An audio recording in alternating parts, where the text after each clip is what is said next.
Hak angket fungsi pengawasan DPR RI terhadap carut-marut pemilu tahun 2024. Hak angket adalah hak konstitusional DPR yang dijamin oleh undang-undang.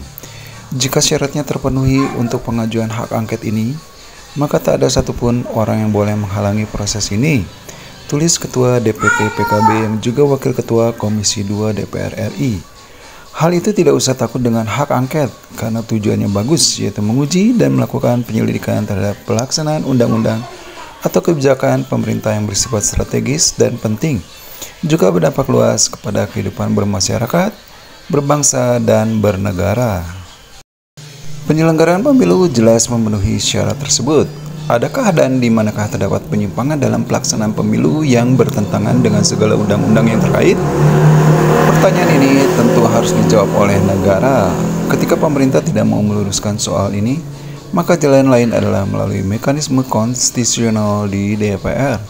Di mana salahnya bila hak angket diajukan? Secara formal dilindungi undang-undang tentang hak penyelidikan ini.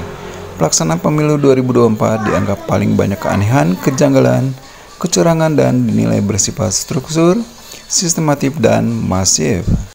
Beberapa hal terjadi di lapangan yang tidak bisa dipungkiri, dari mulai politik uang, netralitas aparat yang diragukan, intimidasi, dugaan kecurigaan, pencoblosan dan perhitungan suara, penggunaan anggaran negara untuk kepentingan elektoral, dan sebagainya.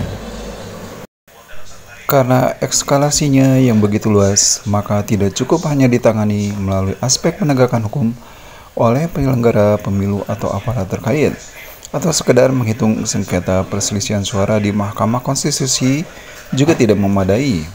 Hak angket di DPR adalah langkah yang konstruktif dan konstitusional. Ini mencerminkan bahwa DPR peduli dan berfungsi untuk melakukan pengawasan terhadap hal-hal penting yang berdampak pada kehidupan nasional. Jika DPR tidak berbuat apa-apa, maka lembaga ini juga akan dihujat publik karena dianggap mandul untuk merespon pelaksanaan pemilu yang dianggap carut-marut. Sebagian berpendapat bahwa pelaksanaan pemilu baik-baik saja, normal dan sudah sesuai aturan.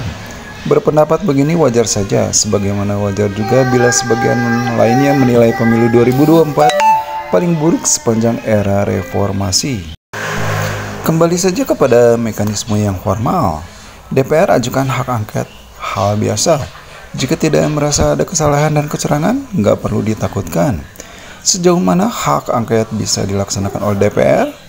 Hal ini tergantung sejauh mana masing-masing koalisi di DPR melakukan negosiasi dan konfrontasi. Hasilnya terlihat saat pengambilan keputusan dalam rapat paripurna DPR. Apakah diterima atau ditolak? Satu hal lagi, apakah inisiator hak angket tidak akan mengalami intimidasi politik dan hukum? Apakah pimpinan parpol akan aman dari tekanan kekuasaan?